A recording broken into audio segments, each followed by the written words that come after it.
Hey, I'm your host, Bree Wilde, and this is Marquee Memories. Here we sit down with your favorite artists to talk about their top concert memories as fans. Today's guest is a multi-platinum recording artist, singer, songwriter, actor, Broadway star, really a man of many talents and projects. In May, he's releasing his newest album, Cinematic, a tribute to the iconic music of classic films. Josh Groban. Great to be with you. Thanks so much. You were just at the Oscars. That was serendipitous. I was totally serendipitous, not planned at all.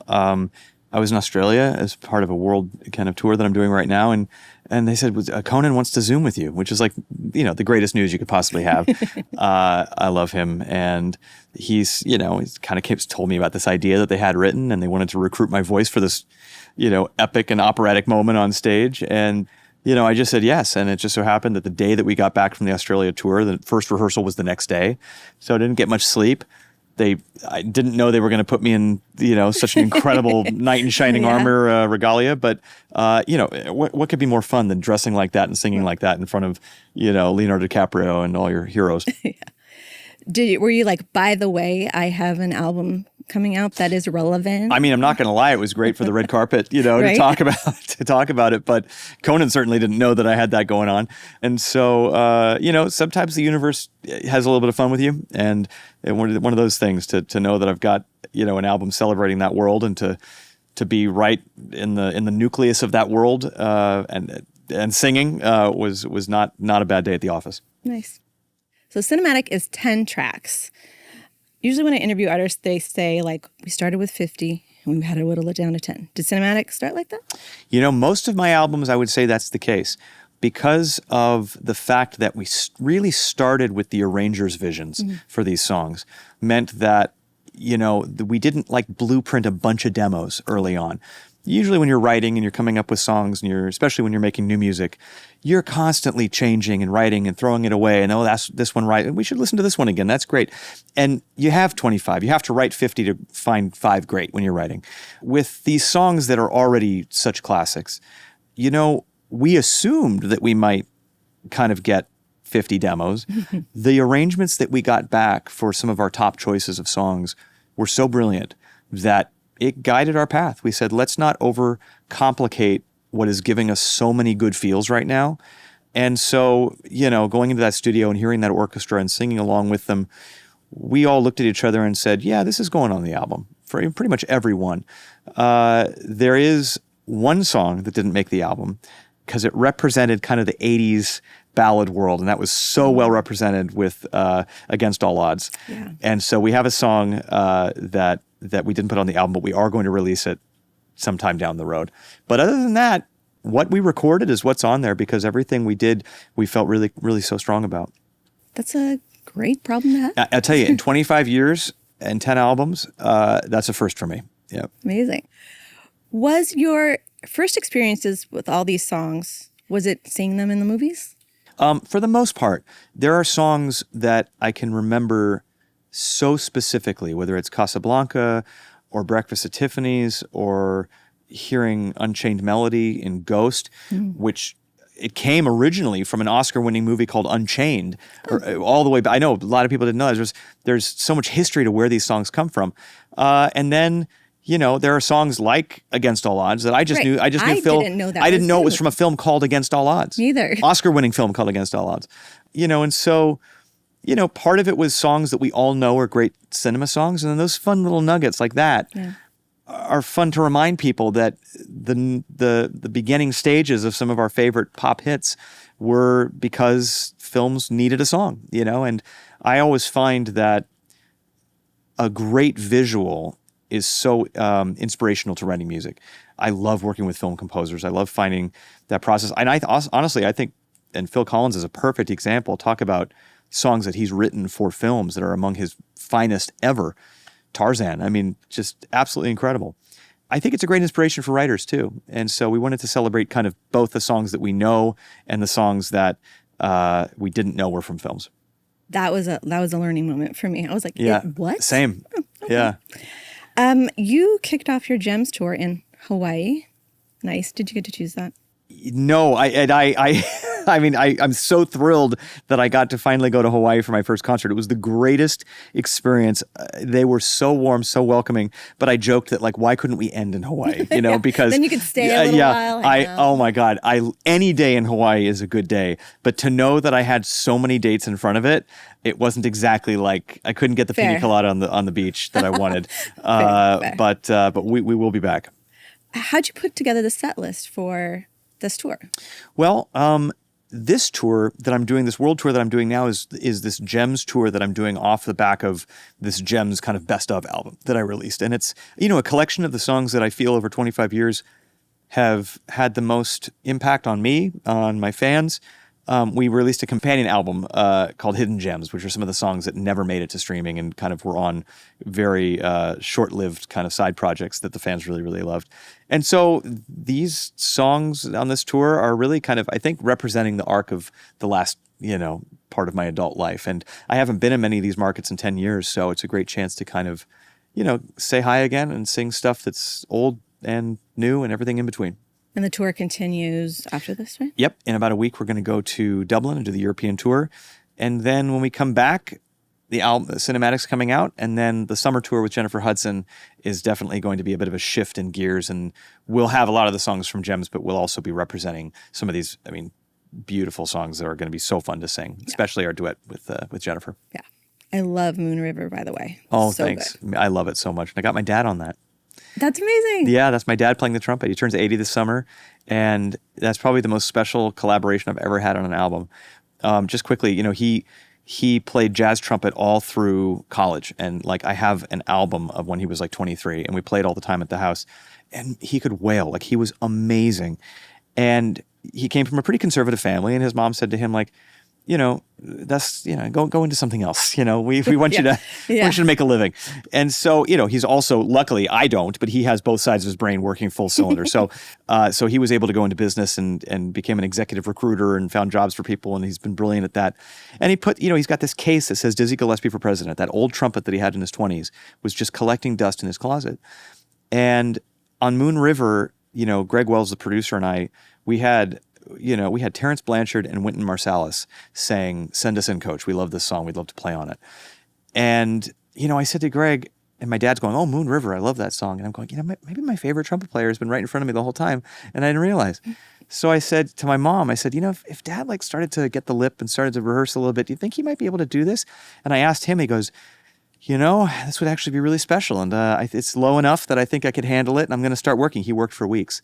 We went to Sunset Sound here, famous studio here in LA, Louis Armstrong's favorite studio in LA. And we got Louis' stool they used to sit on there. And we recorded him. And having a collaboration with my dad is something that I'll treasure for the rest of my life. Peak. That's peak. It doesn't get any better than that. Should we get into some of these memories? Sure. All right. We got LA Music Center. LA Music Center, an incredible classical music concert for kids when I was about 5 years old. Being an Angelino, I mean, I was very lucky that my parents introduced me to all forms of art growing up here. We went to, you know, see concerts. We went to the Music Center a lot.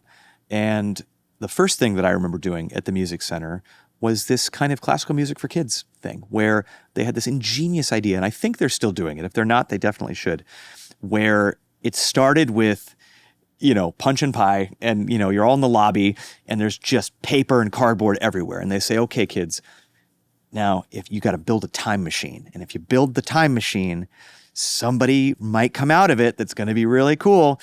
And so we all just like, you know, put different colored blocks and circles, and, you know, put wires on the top and everything. It was just such a fun, and that was art. That was art education, just doing that. And then, you know, then we all had lunch and we came back. And they went, oh my gosh, the time machine's working. They had some sound effects or whatever. And out comes Beethoven. My goodness, it worked. And they had somebody dressed as Beethoven. And he comes out and he's going, oh, hello, kids, you know. And he says, follow me into the concert hall. I'm going to teach you about my music, you know. And, you know, and so we all go into the hall. And lo and behold, the LA Philharmonic is in there. And Beethoven's at the podium. And we just sat there absolutely enraptured hearing Beethoven's greatest hits, you know, and, you know, that was better than a rock concert for us. I mean, truly, like even at that young age, I had an ear for music that really I appreciated that very, very young. But for any kid, that's cool, Yeah. and I think that introduced a lot of young kids to classical music, that and cartoons, introduced a lot of kids to classical music. But I will always be grateful to the Music Center in LA for providing what I think was the nucleus for a love of classical music my whole life. I like that they also made you seem like you were a part of it. Like you built the time machine. Totally essential. So, if you just say, okay, here's your ticket, and kids squirm. Oh, yeah. And look, classical music, you have to have reverence. It's quiet. You have to, you don't applaud between the movements, which is a little strange.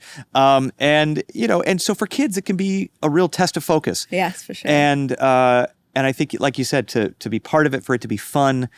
We were so young and stupid. We thought we actually made a time machine. So, Yes. we were. You made the magic. You're welcome, America, for bringing Beethoven back to these shores. Yeah. What do you remember about Beethoven? Like, did he still play his music as seriously as you think? Or how did he approach it for kids? I remember him being, I remember there was Ode to Joy and Beethoven's Fifth and I remember him, obviously he was a real conductor. They had somebody dressed up. It might have been like Ezepeka Solomon or somebody like that. It might have been one of our, who knows, it might have been one of our great ones. But I remember, he was playing the part. You could tell that this was not his usual day at the office and he was having fun with it. And so, he hammed it up for sure. Nice. And these pieces, the orchestra could play in their sleep. These are the pieces that they, can know backwards and forwards. They probably don't even need a conductor. But he was having fun. He was having fun with it. He was playing the part. He made the kids like classical music. He made it cool. Yeah, made it cool. Awesome. I kind of want to go chronologically, if we can, sure. to Buddy Guy. The amazing Buddy Guy. Interlochen Arts Camp, Interlochen, Michigan, 97, 98. I was a musical theater camper at the prestigious Interlochen Arts Camp. Had a wonderful time there. I was a city kid, so going out to rural Michigan and, being kind of the odd kid out at my school, being like, my head in the clouds and loving these, loving the arts. All of a sudden you find yourself, in the most majestic and beautiful environment you could possibly imagine on the shore of a lake. And also you're just sharing a cabin with like other creative kids, and so, I had a Shakespeare kid was to my left, I'll never forget I had a euphonium player. I didn't even know what a euphonium was. Apparently it's a smaller tuba, mostly used in like waltzes and like Grand Sousa kind of music. He had very specific music written for the euphonium. But boy, this guy was tweaked on the euphonium. He was going to be a euphonium player. He was touched by the euphonium gods.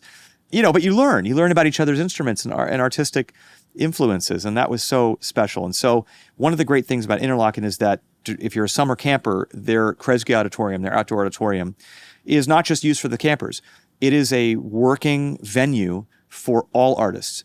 That venue is where I first saw Joshua Bell, who I then got to collaborate with as an adult, but I saw him there as a camper.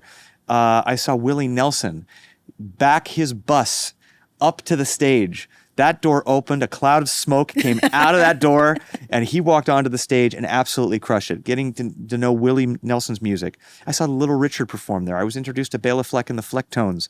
I saw Chicago. I saw, Detroit Symphony Orchestra.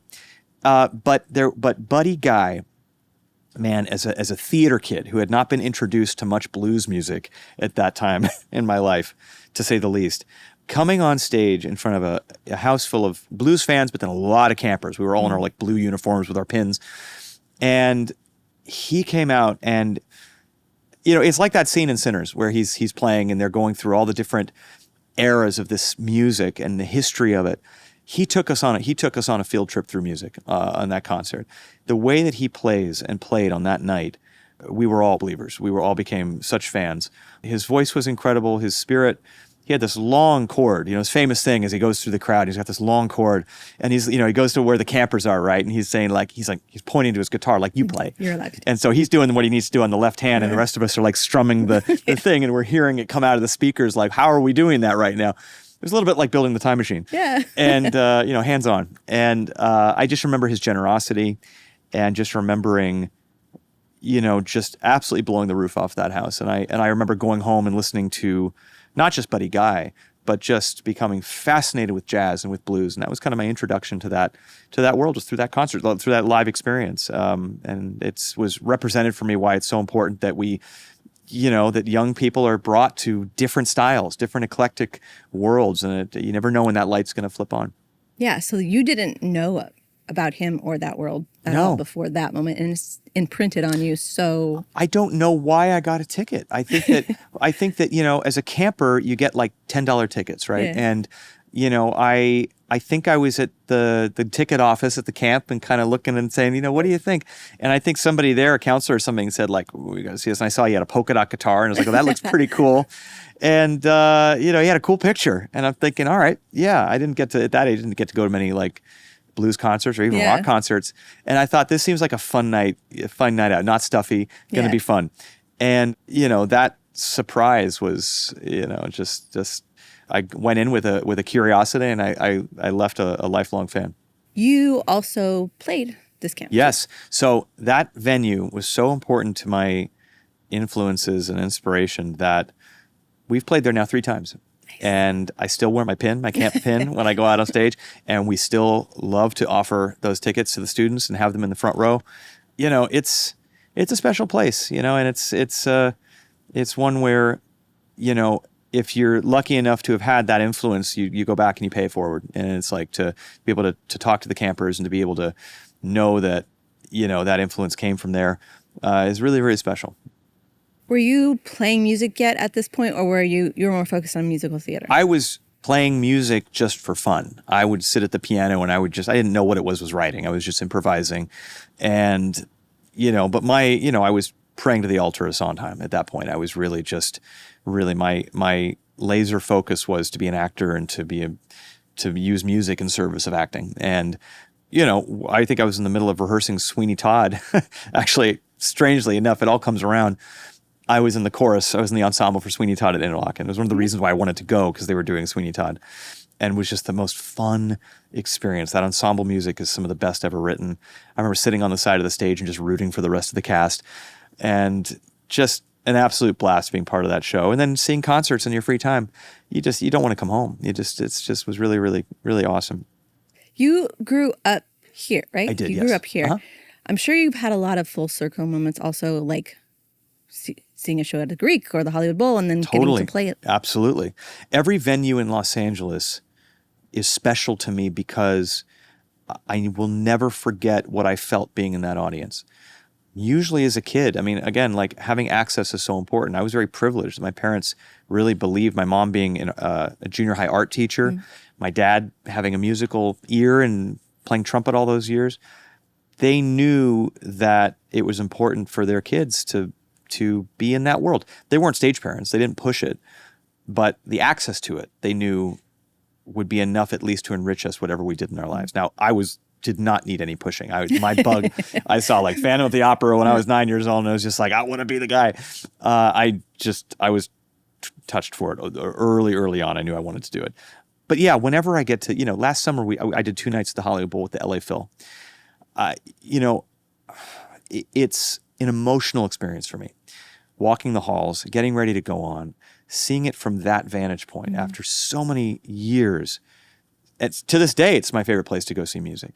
But even when I think back to seeing, Elton John there when I was in the nosebleed seats when I was 12, it's a very, very special place. And all the venues here. And again, with the LA Phil, who, Beethoven so graciously conducted when I was a kid. These venues run deep for me. Yeah. And there's a swelling of gratitude when I'm on those stages that is just different than other places. Can I tell you my favorite Hollywood Bowl show? Oh, yes. It's the Little Mermaid sing-along. Oh, my God. I love a sing-along at the Hollywood Bowl. This is so much fun. And Little Mermaid is just one of the great, should have done one of those songs on Cinematic. Dang it. Great songs. Where's Let It Go? Did Let It Go? Let It Go. I think we all need to let it go for just a minute. Well, the interesting thing with covers, and Skyfall was just on that cusp, is that you need to make sure that enough time has passed so that you have something fresh you can bring to it. Fair. And I think that Let It Go is one of those that we need to simmer for a minute before any child is ready to hear any version that's not Adina. Yeah. Fair. All right. Let's go to Björk at yes, the Hollywood another Bowl. Hollywood Bowl memory. 2003. Björk with Matmos at the Hollywood Bowl, Los Angeles, 2003. I grew up a real Björk fan. Being a teenager in the 90s, there was so much good music and so much great alternative and rock and experimental. We had, from an electronic standpoint, we had, Björk and Massive Attack and, Portishead, and it was a real renaissance for electronic music and experimentation at that time. And hitting the mainstream, Moby, and so, I listened to all that stuff. And I was also a rock kid. I listened to Pearl Jam and Nirvana, and that was such a part of my world in high school.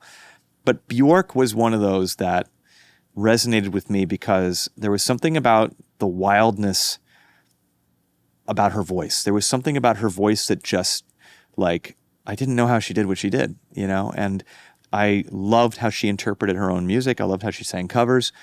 And I also loved the genre bending that she did. Other artists that fit that bill for me, listening to Paul Simon and how he would, incorporate different world music, that got me early on. Peter Gabriel got me early on. And Björk was one of those. I learned about new things every time I'd listen to a new album. I would learn about, or what an orchestra could do. I'd never heard arrangements like that in my life. I'd never heard electronic music with an orchestra sung that way. That was just, hugely influential to me. And so when I found out she was coming to LA, that was the fastest ticket I ever bought. And coming to the Hollywood Bowl, which I knew would be just a very, religious experience to see Björk at the Hollywood Bowl. And it didn't disappoint. Her voice was just amazing. It just, with the trees and the beautiful night air, LA air. Well, LA air is sometimes hit and miss, but well, that night, not right now. That night we had some really lovely LA air. And there were fireworks at the end, and she had Matmos, which was her electronic production team that she had done. I think it was her Vespertine album that she did that with, and so they were on stage, but there were also a number of classical musicians on stage. There were some violinists and a harpist, and it was just one of those nights where those of us who've kind of grew up listening to her stuff, she absolutely brought it. It was so fun. I just went alone. Oh, by you're myself. like, I'm buying one ticket. I'm a proponent, by the way. Go to a concert alone. Just buy a ticket. Just go. Sure. It's awesome. And everybody's there for the same reason. Totally. Yeah. Yeah, for sure. Although at the Hollywood Bowl, that can kind of be a little bit awkward. There's a very funny story. You went to the Little Mermaid sing along. I went to see Black Panther with orchestra. So they do these movie nights where they show the movie, but then Thomas Wilkins and the I think it was the LA Phil played the score along with the movie, which is so cool. And I loved, Ludwig Göransson's score, and just I love African music, and I was just like, oh, and I knew that Baba Maal, who's one of my favorite African singers, was going to be part of it. So I'm like, yep, I'm going to buy a solo ticket. I'm going to go, and I bought a seat in a box because it said there was a seat available. So I was sitting in there, and I'm thinking, oh God, I got the box myself. This group of ladies who were like, this is their night out. Oh. They had the other three seats. And so I was the fourth wheel where they brought a picnic. I was just eating a bag of chips, and they brought a picnic. They were gossiping about work. They had the rosé flowing, and I'm thinking, oh God, I felt terrible that I was totally interrupting their hang. They didn't expect somebody to buy one seat. Right. And then at some point, one of them leaned over and said, I'm so sorry. Are you Josh Groban? And I said, yes, I am. And I'm feeling terrible that I'm here. And then they said, oh no, we're fans. And oh my God, here, have some of our, You're in on the our picnic. crab salad or whatever it was they had. And we became friends. We started talking. Yeah. And then when I did my concert last summer, that woman that had leaned over to talk to me was so nice to me, wrote into the bowl saying, hey, Josh was in our box last year for Black Panther. I'm such a fan. I would love, to come to the show. And so I surprised her, and they were interviewing her at the bowl, and I came in and I got to show up behind her and give her free tickets. So That's amazing. Talk about the full circle of these venues. That was really fun. Yeah, no, I totally, for sure, go to shows by yourself. So you made friends. Yeah. Björk, back to Björk. Yeah. Björk nobody can sound like Björk. No. Like there's never, she's a four one-of-one. fans of, Yep. No, it's just Björk by That's herself. it. Yeah. There's just no. David Foster, who discovered me and produced my first few albums, gave me such incredible advice that I pass on to other singers that are training. And sometimes they're training within an inch of their lives. They're training to technique themselves. Always technique is important. Breath control, I am a proponent of. Have the healthiest voice. Sometimes different people's techniques are different for their style of music. Björk is not warming up the same way Renee Fleming is warming up. Maybe she is. But her sound, David said to me, be the kind of singer that in a crowded restaurant, you know who that is in 5 seconds. And, when I talk to young singers, I say, look, perfect is not achievable. You don't want to be a perfect voice. There are a lot of voices out there that are better than mine that I'm jealous of. And I just kind of go, how do you do that? How do you hold on to that? Or how do you do that riff or that run? And it's just so damn impressive. And it stays up here. I'm able to think about how incredible their voice is. And I've always been taught that if you have a nuance, you have something about your voice that is intangible, that you can't put your finger on, but it does something. It has something in the vibe of it. Don't train that out of you. Find a way to, of course, have stamina and breath control and health, but keep the thing that makes you nuanced, because that's the thing that's going to separate you from the crowd. And Björk, I think, is the on the billboard, like, to me, one of like 5 singers that I grew up listening to, where I say to myself, well, there is nobody that will ever sound like her. And that has served her well. She's not ever been part of any club, and she is in a club of one, and I think that's very, very admirable. She's a genre all her own. Totally. Yeah. All right. We didn't put this on the list, but you said your first concert was New Kids on the Block. Yeah, my first concert was New Kids on the Block. New Kids on the Block in the Great Western Forum, Los Angeles, 1989. When I was in 3rd grade, there was no bigger band in the world than New Kids on the Block. They were just, they were the boy band of my childhood. Yes. And everybody, boys, girls, parents, like everybody was obsessed with New Kids on the Block. And still are, by the way. Shout out Donnie. So it was all we were talking about in class, And my dad surprised me with tickets. They were playing the Forum. The New Kids on the Block Christmas concert at the Forum, nice. Where Donnie Wahlberg dressed as Santa Claus and breakdanced in the middle of the show. And I was like, this is the coolest freaking thing I've ever seen in my life. And my dad, I remember saying, now, Josh, this is going to be a little loud. This is like a rock concert. And I remember the opening act was like somebody named like Dino, and it was, I forgot the song that he sang. It was like a ripoff of Casey and the Sunshine Band. It was something about that's the way you like it, or something like that. There was some weird song like that. So your listeners will probably know what song I'm talking about. But they came out and they absolutely crushed it. It was the best night of my life. And I came back to school the next day, just walking on air. My dad, got me tickets to see New Kids, and I went to the Forum, and I went to my first proper, pop concert, and super fun. I still have like the T-shirt that I bought from that night. Wow, it's like hanging up at my parents' house, and so yeah, of course I got to pay my dad back by putting him on my album for that experience. That's a good reason to do that, for sure. Keith Jarrett at Carnegie Hall. Keith Jarrett playing his improvisational piano at Carnegie Hall, 2017. As somebody who grew up learning about a song and really focusing so intently on doing right by a composer and interpreting right and learning the lines, hitting your marks. Theater is all about hitting your marks and then adding what you have to your mark. Improvisation, the world of improvisation, is one that is always educational to me.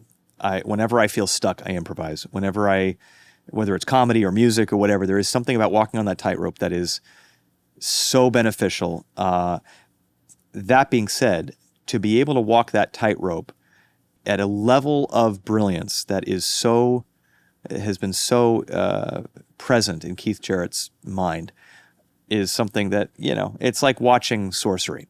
Keith Jarrett at Carnegie Hall. I got to see it, I want to say maybe 11 or 12 years ago, and was very lucky that I got to see him perform. And he walks out on stage, as he has done his entire career.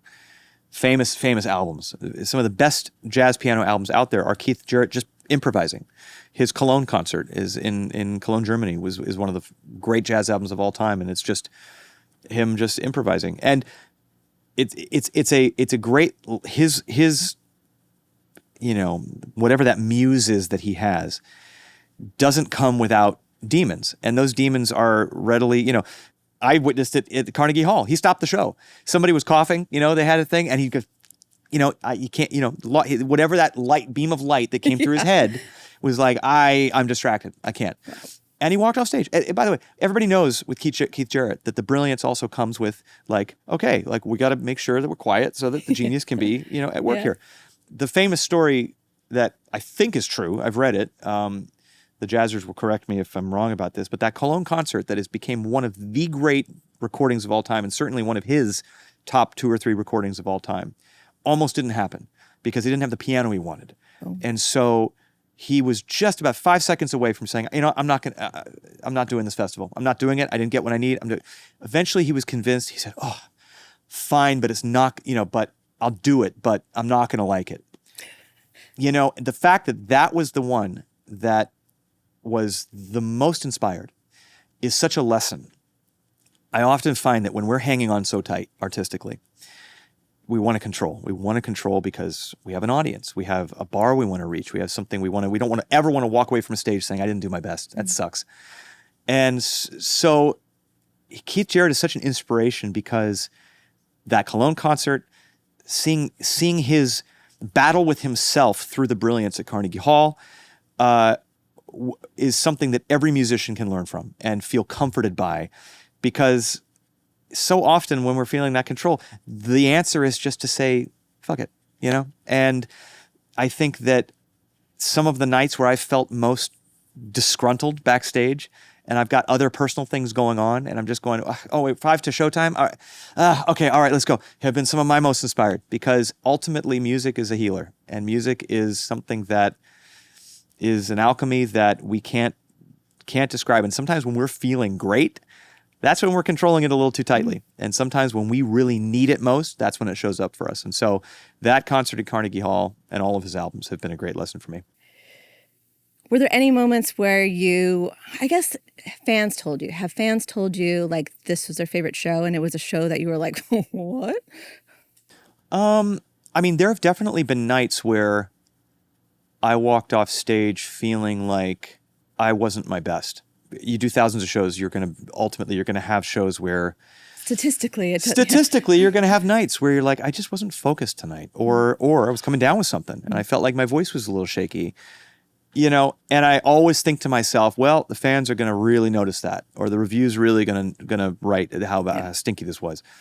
And I'll be surprised at that the things that you battle in yourself don't come 99.9% of the time are not anything, if you're doing your job right, that they're noticing. And so early on in my career, when I was kind of sometimes micromanaging myself from outside myself, of how am I doing? Yeah. Am I doing okay? I'd walk off stage and be pretty hard on myself, because I thought for sure that the things that I was battling in my head, the audience was absolutely taking notice of that, and how embarrassing. Nope. None of that was happening, and so that lesson has also served me well, in the middle to later parts of my career, where there have been nights where I'm thinking to myself, I don't feel well, and they don't know it, and that's great. And I'm not gonna let that screw with me. Yeah. I'm not gonna let how I feel right now change the way I give to the audience. But yeah, there are certain nights where there was only one night I ever had to stop the show. I was coming down with a sinus infection, didn't know it. I think this has happened to The Weeknd at SoFi Stadium. Singing is such a fragile thing, and if you're coming down with something, sometimes you don't know it till 5 songs in that your voice is just like, maybe not tonight. Only happened to me once. It was in Milwaukee, and I had to stop the show, and I said, I'm not feeling well. I said to 12,000 people, nightmare. I'm not feeling well. I'm going to stop for a minute. Talk amongst yourselves. I'm going to pause. I'll see you in a minute. I went backstage. Luckily, I had my voice coach was there with me that night. And we just started doing some light warm-ups. And I started drinking water, drinking Gatorade, and I just slowly started to get it back. And I said, okay, I can go out there and I can do enough. And I went out there and I said, guys, I'm going to level with you. I said, I'm not feeling great. You are welcome to go out and get a refund. You are welcome to sing along. What I'm not going to do is lip sync, and I'm going to do the best that I can. Every single butt was in that seat. And sure enough, I think the confidence of knowing that they were still with me, my voice got stronger and stronger and stronger as the night went on. And we finished strong. The review didn't even mention the stop. It was as if it was just, well, Josh came to town. Sometimes reviewers don't stay the whole show. First 3 songs. Yeah, exactly. They come for the first one and go, well, looks good. It was as if it never happened. Literally nothing worse can happen for a singer than having to stop your own show. And to the annals of history, it was as if it never happened, which is also a great lesson. Have you ever had to cancel or reschedule a date? Oh, sure. Yeah, a couple times. Not often. If I'm sick, and I know that I can't deliver for my audience, then we'll reschedule or we'll cancel. That's only happened 2 or 3 times. On Broadway, of course, when you're doing 300 performances, I got COVID in the middle of Sweeney Todd. I had to miss a week, but you miss a little bit more than you would on a tour. But yeah, we always try to make up the dates if we can. You're going to be a bit busy with touring and stuff, but do you have any shows you're going to coming up as a fan? Oh, good question. I am really hoping to catch Bruce Hornsby and the Noisemakers. Big fan. I learned to play piano listening to Bruce Hornsby's playing. So it's interesting because I've got like kind of more of a traditional voice, but my playing style is very like that kind of like pop jazz kind of Bruce Hornsby style. I'm hugely influenced by his playing. And I love his songs and I love when he connects with that band. And it just makes me feel good. So I'm hoping to see him play. I don't know where he's playing soon. I think it might be the Troubadour. But yeah, I'm hoping to see that. I love that venue. I'm hoping to see him soon. Another concert that I always like to hit at the Hollywood Bowl is Reggae Night. So this summer, if I've got time, I think it's going to be Steven and Junior Gong Marley are going to hold it down. You'll see a side of me you haven't seen before. Great. And that side has popped a gummy. And so, yeah, that'll be a lot of fun. You're going to share a box with strangers again? Of gummies? Oh, a box. Yes, sure. I pass them around. Sure. Yeah, why not? It's California. Yeah, no, that time I buy the box for myself because I'm dancing. I need the space. Cool. Well, thank you so much. Thank you very much.